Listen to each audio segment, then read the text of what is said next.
Chers téléspectateurs, bonjour. Notre Zoom d'aujourd'hui est consacré à un sujet grave, l'euthanasie. Alors que la loi sur la fin de vie fait son chemin au Parlement, il est important d'avoir un débat rationnel, un débat structuré, un débat en vérité. Pour cela, nous recevons Mathieu Lavagna. Mathieu, bonjour. Bonjour.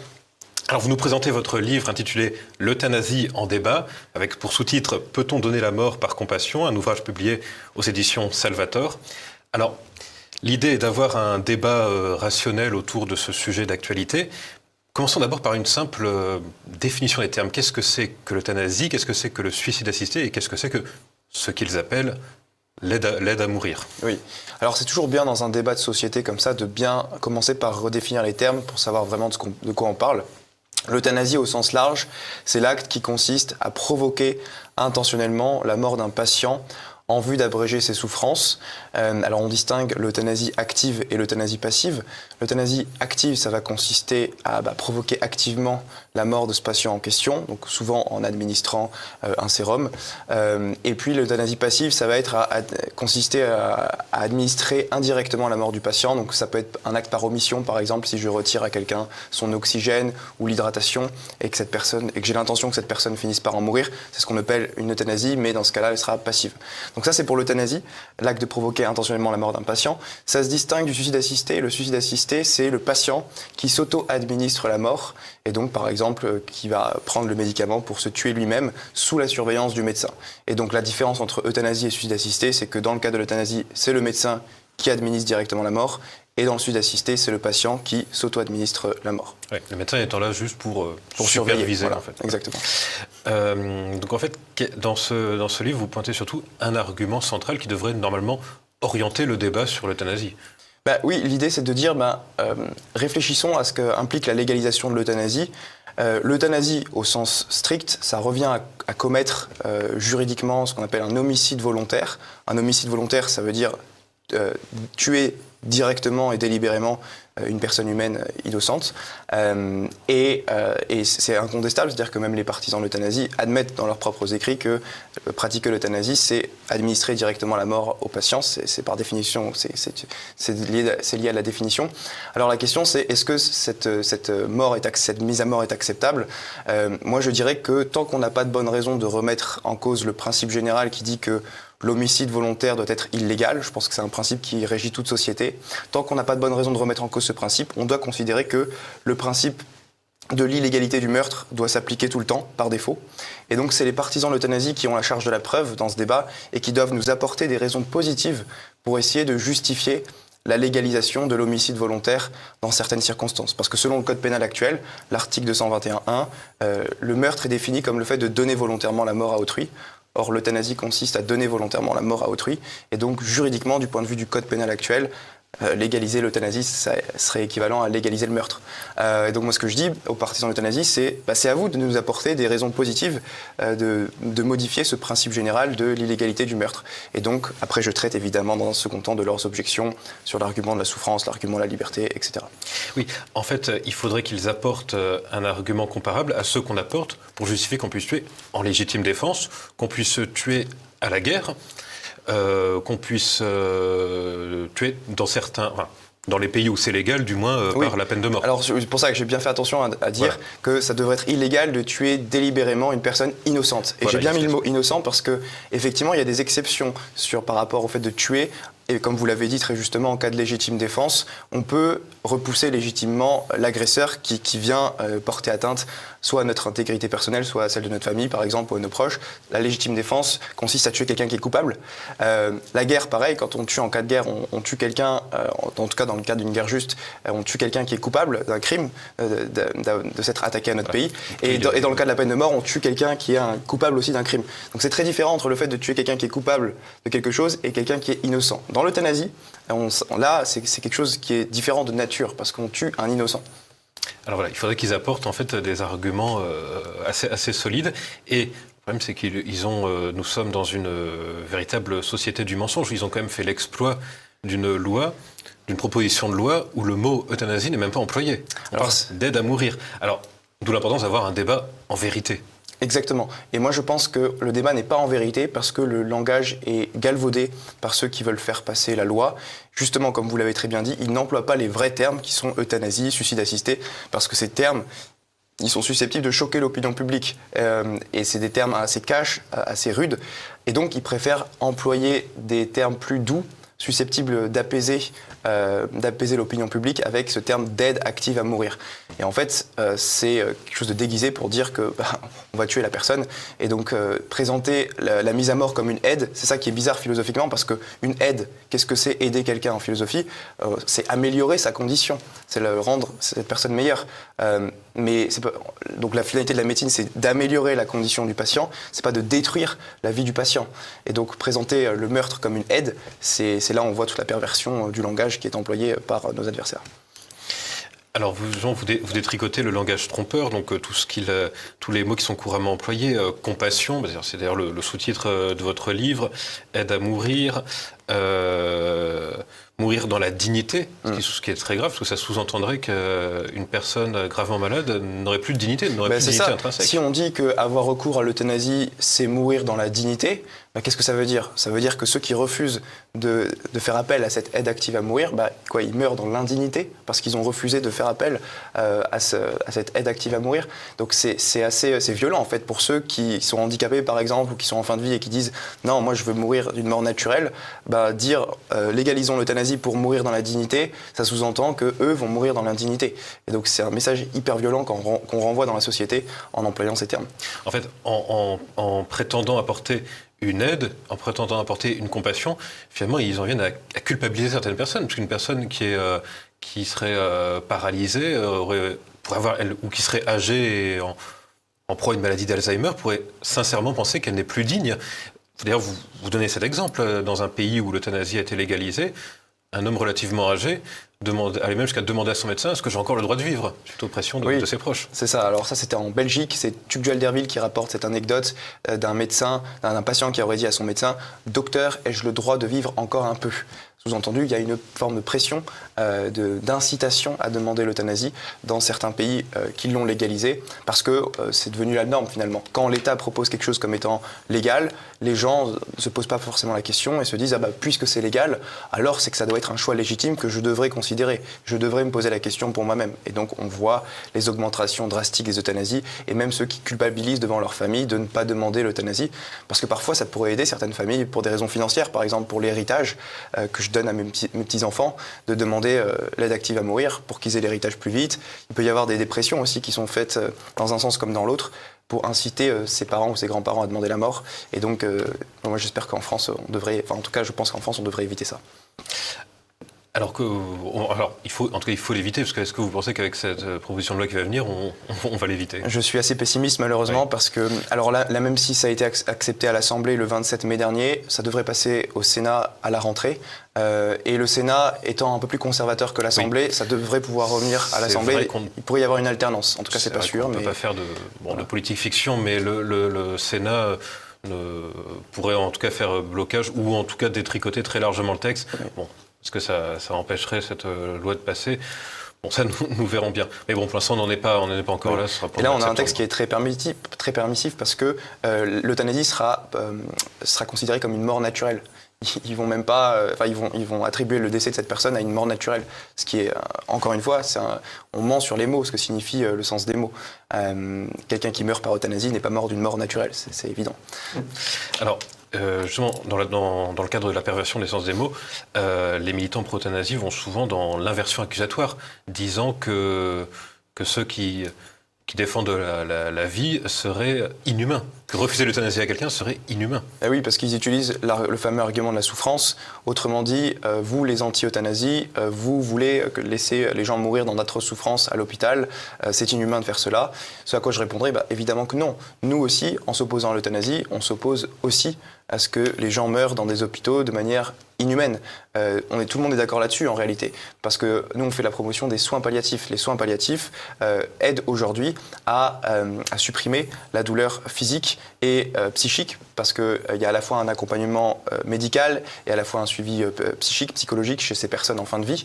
Et donc les soins palliatifs aujourd'hui permettent d'atténuer, de soulager toute douleur physique, en tout cas c'est ce que disait le comité consultatif d'éthique à la préparation de la loi Claes-Leonetti en 2016. Et donc, même pour les souffrances les plus intolérables, il y a aujourd'hui ce qu'on appelle la sédation profonde, dans le cadre de la médecine, qui consiste à endormir un patient, à le mettre dans un état d'inconscience pour qu'il ne ressente plus la douleur. Et cette sédation peut être maintenue jusqu'au décès du patient, sans provoquer directement et activement la mort, comme c'est le cas de l'euthanasie. Donc en fait, il y a un juste milieu à trouver entre le refus de l'acharnement thérapeutique d'un côté et la légalisation du meurtre de l'autre.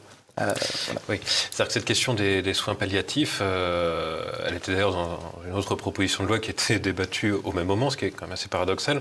Il y a une inquiétude quant à la légalisation de l'euthanasie, puisque dans les pays où ce mode de mise à mort est légalisé, les soins palliatifs reculent. On le voit au Canada. Oui. Il y a des centres de soins palliatifs où les financements sont coupés. Quand on regarde ce qui s'est passé dans les pays étrangers, Belgique, Canada, en fait, à partir du moment où ces pays ont légalisé l'euthanasie, du coup, il y a moins d'efforts, moins d'investissements dans les soins palliatifs. Et on voit qu'effectivement, les statistiques le montrent, les euthanasies montent et la prise en charge dans les soins palliatifs diminue. Et c'est le cas dans tous les pays, à ma connaissance, l'ayant légalisé, en tout cas pour les pays en Europe, et au Canada et aux États-Unis. Et donc c'est assez dramatique pour les soins palliatifs. En général, ils veulent faire croire que les soins palliatifs et l'euthanasie sont parfaitement compatibles. En réalité, on voit que c'est faux. D'un côté, les soins palliatifs visent à accompagner le mourant dans sa dignité jusqu'à la mort sans la provoquer délibérément. Et l'euthanasie consiste à provoquer délibérément la mort, à tuer directement cette personne. Donc c'est deux philosophies et deux visions du monde complètement différentes.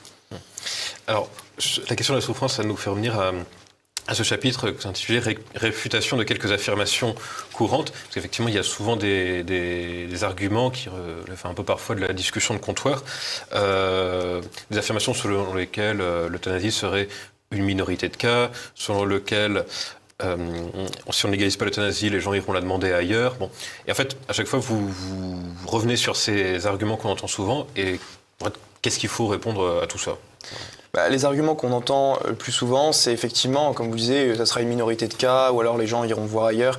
Déjà, l'idée de la minorité de cas, en fait, elle est réfutée par les chiffres. C'est-à-dire que quand on regarde l'augmentation progressive des euthanasies en Belgique, aux Pays-Bas, au Canada, on voit toujours que c'est, je dirais pas une courbe exponentielle, parce que mathématiquement, ça serait pas rigoureux, mais en tout cas, c'est une courbe très très croissante. En Belgique, je crois qu'on a atteint en 2021 les 2700 cas, alors qu'on partait à 200 cas au début en 2003 ou en 2002. Et donc, on voit une courbe exponentielle. Aux Pays-Bas, je crois que ça fait 5,4% des décès. 5,4% des décès. Si vous appliquez ça à la France, j'ai fait le calcul, sur le nombre de décès en France de 2023, ça équivaudrait à 35 000 décès par euthanasie ou suicide assisté en France. Donc, est-ce que nous, on veut vraiment ça pour la France ? Je ne pense pas. Donc, je pense que ça ne concernera pas une minorité de cas. Et puis, bon, il y a d'autres arguments... Sur lequel aussi, c'est ma liberté personnelle. À la limite, voilà. si je souhaite mourir, que j'en fais la demande à mon médecin, ça n'obligera pas mon voisin à faire de même. Donc ça, c'est déjà... C'est beaucoup plus compliqué que ça. C'est beaucoup plus compliqué que ça, mais je pense que c'est quand même un des arguments principaux qui motive les partisans de l'euthanasie, c'est l'idée de « c'est mon corps, c'est mon choix ». Je fais ce que je veux de ma vie et c'est donc à moi de décider quand j'ai envie d'y mettre fin et d'éteindre la lumière, comme ils disent. Ce à quoi je répondrais que il n'y a pas un droit absolu à faire ce qu'on veut de son corps. Parce que si c'était le cas, alors il faudrait légaliser la vente d'organes, il faudrait légaliser les drogues dures comme l'héroïne, le cannabis, des choses comme ça. Or, en général, les partisans de l'euthanasie s'opposent quand même à la vente d'organes, à des choses comme ça. Donc eux-mêmes sont prêts à reconnaître qu'on ne peut pas faire tout ce qu'on veut de son corps. Deuxièmement, je répondrais aussi que si on était vraiment cohérent avec cette logique de « c'est ma liberté, je fais ce que je veux », alors il faut légaliser l'euthanasie en toutes circonstances, pour n'importe quelle raison que la personne juge légitime. Parce qu'après tout, si c'est ma liberté, si ça concerne que ma liberté, alors il n'y a même plus besoin des critères de souffrance physique. Je peux le faire si j'ai une déception amoureuse, une dépression. C'est ce que je dis dans le livre. Je dis, une personne qui est atteinte d'une déception amoureuse, qui se sent un adolescent amoureux qui dit je ne peux pas vivre sans elle. On connaît tous des gens qui suite à un échec amoureux, se sentent dans une phase de dépression et donc veulent demander l'euthanasie. Ou des gens qui pensent avoir raté leur concours de médecine, par exemple, qui ont travaillé dur et dur toute l'année pour avoir une mauvaise place en concours. Une période de chômage un peu longue, des choses comme ça, et donc on n'arrive pas à sortir. Et donc si c'est ma liberté, ça veut dire que n'importe quelle raison que je juge bonne pourrait m'octroyer ce droit à demander l'euthanasie. Alors évidemment, les partisans de l'euthanasie ne sont pas prêts à aller jusque-là. D'ailleurs, ils mettent des critères restrictifs dans la loi. Mais le fait qu'ils mettent ces critères restrictifs, ça montre bien qu'eux-mêmes ne considèrent pas que la liberté est absolue. Sinon, ils ne seraient pas cohérents en mettant des critères restrictifs à cette liberté. Oui, et puis surtout, l'argument sur lequel c'est ma liberté personnelle, ça ne regarde que moi, c'est beaucoup plus compliqué. Ça regarde le médecin aussi. Oui, et puis surtout, les autres personnes peuvent être affectées. On le voit quand il y a des suicides, ça a parfois un effet contagieux. Les suicides de célébrités, par exemple, ont entraîné parfois malheureusement des vagues de suicides parce que peut-être qu'il y a un effet déprimant qui est communiqué. Si on voit que l'euthanasie, si on voit des proches qui se font euthanasier, peut-être que du coup, on peut avoir soi-même l'envie de demander soi-même l'euthanasie. Vous voyez, et c'est ce qu'on appelle aussi, un peu l'effet Werther. Oui, qui réfute l'idée que c'est un choix juste purement personnel et que ça n'influence personne d'autre. Et je pense aussi que la liberté personnelle a des limites dans le cadre de la médecine. C'est-à-dire que c'est pas parce que je demande X à mon médecin que mon médecin est tenu de réaliser X à mon égard. Donc, en gros, le médecin ne doit pas obéir à toute demande qui est faite de la part de son patient. Donc si je demande à mon médecin, par exemple, de me couper le bras parce que je me sens plus beau dans mon corps avec un seul bras, en disant c'est ma liberté, respectez mon choix, le médecin devrait évidemment refuser. Parce que la finalité de la médecine, c'est de soigner, c'est d'améliorer la condition du patient, c'est pas de faire des actes qui sont contraires à la santé du patient. Donc si un patient demande à un médecin de faire un acte contraire à sa propre santé, à son propre bien-être physique, le médecin doit refuser. Et il s'ensuit aussi que du coup, une demande de mise à mort du coup, ne peut pas être respectée par un médecin fidèle au serment d'Hippocrate et à la vocation de la médecine, parce que la vocation de la médecine, je l'ai déjà dit, mais c'est de soigner, donc d'améliorer la condition du patient et non pas de détruire le patient. Voilà. L'euthanasie n'est évidemment pas un soin, n'en déplaise aux promoteurs de la loi euthanasie. Oui. Bah oui, parce qu'un soin, encore une fois, c'est quelque chose qui vise à améliorer le patient, à soigner. Ça veut dire améliorer la condition de l'autre. Si je soigne quelqu'un, je rends sa condition meilleure, mais donner la mort, tuer quelqu'un, ça ne peut pas être équivalent à soigner. Attention, l'avocat du diable, si la personne est dans une telle souffrance qu'elle se dit améliorer sa condition, ce serait justement d'en finir avec cette souffrance. Justement, ça n'améliore pas sa condition, ça supprime cette personne en question. Donc, ce qu'on pourrait dire à cette personne, qui est en souffrance, c'est de lui administrer les soins palliatifs et la sédation profonde. Parce que la sédation profonde, elle améliore la situation du patient au sens où elle enlève la souffrance, elle la met dans un état d'inconscience, mais cette sédation ne provoque pas directement la mort. Et donc, c'est très différent. C'est très différent au plan moral. Entre anticiper le fait que la mort va venir inévitablement comme un effet secondaire non désiré, et le fait, dans l'euthanasie, de provoquer activement la mort. Ça n'a rien à voir.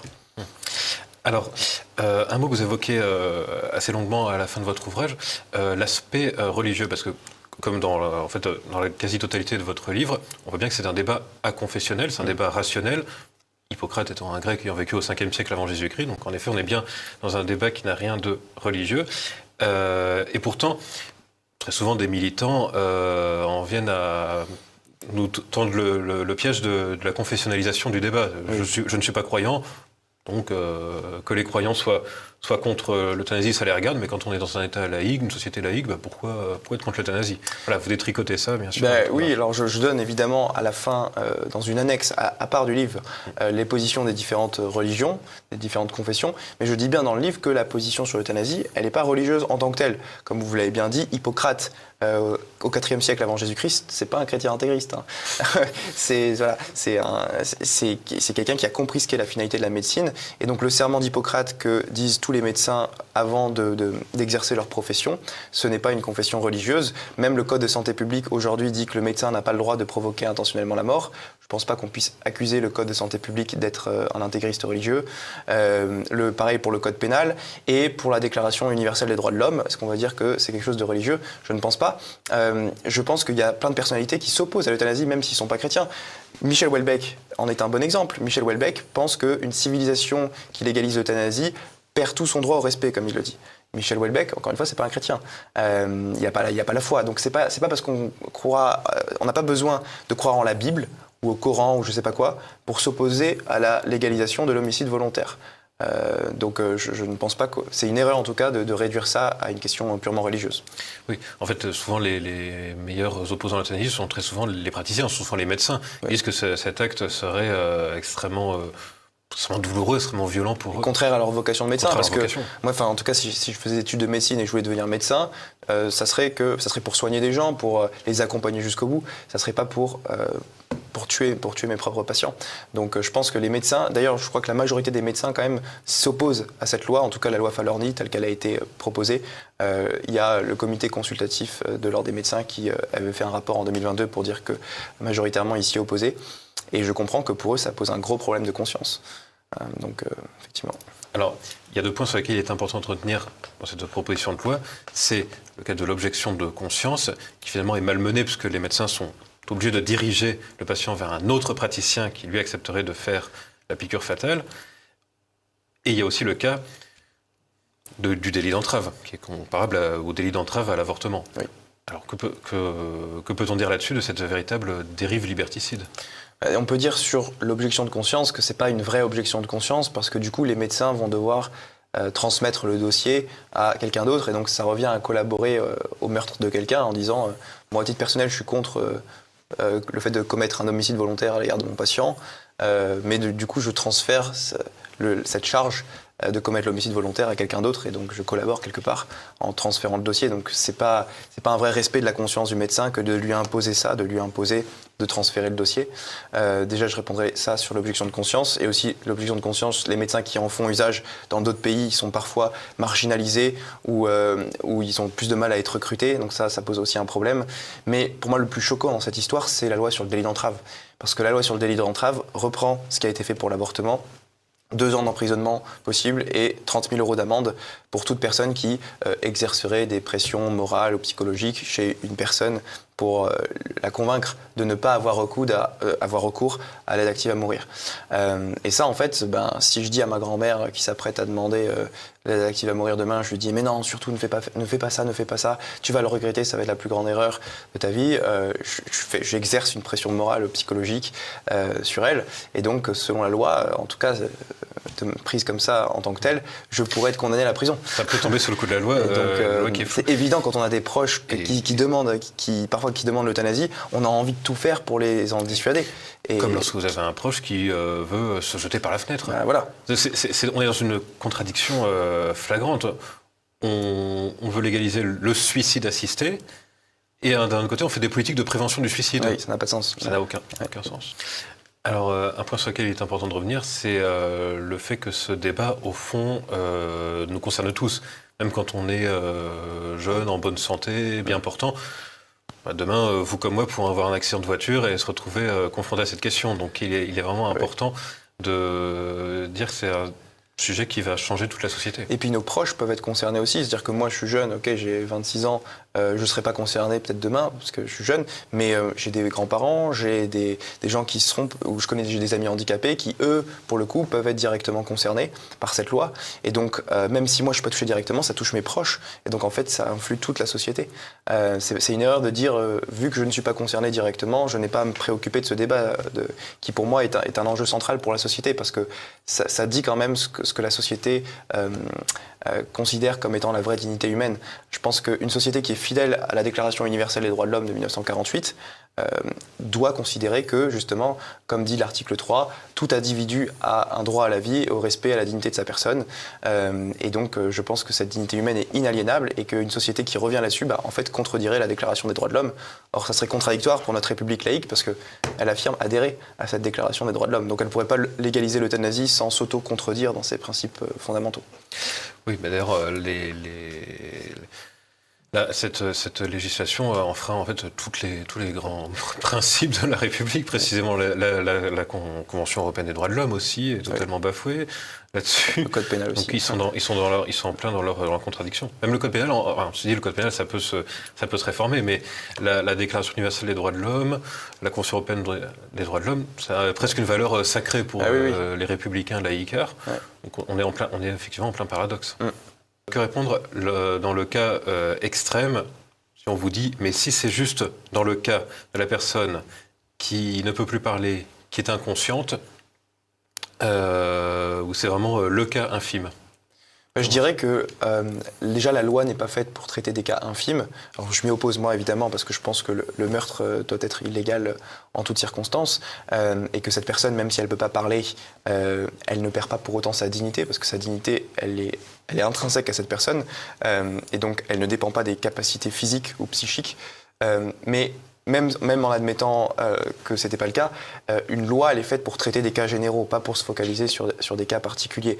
Donc la loi actuellement, telle qu'ils veulent la faire passer, elle traite pas que des cas extrêmes comme vous venez de le citer. Elle traite tous ceux qui sont atteints d'une pathologie grave, incurable, et qui souffrent de souffrances soit physiques, soit psychiques. Donc c'est très très large en fait. Et donc je ne pense pas que c'est une bonne idée de se focaliser sur des cas très marginaux pour faire une loi générale.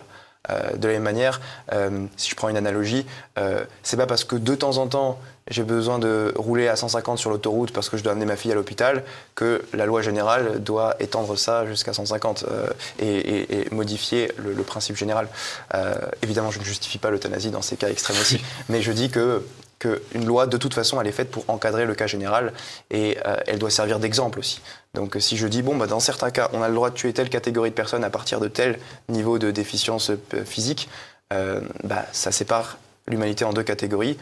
Celle dont la vie mérite d'être protégée contre le meurtre et celle dont la vie, on considère qu'on peut tuer cette personne. Et je pense que séparer l'humanité en deux catégories comme ça, c'est très problématique du point de vue de l'éthique et du point de vue de la Déclaration des droits de l'homme qui affirme que tous les êtres humains, indépendamment de leur statut social, de leur capacité physique ou psychique, ont la même dignité et le même droit à la vie.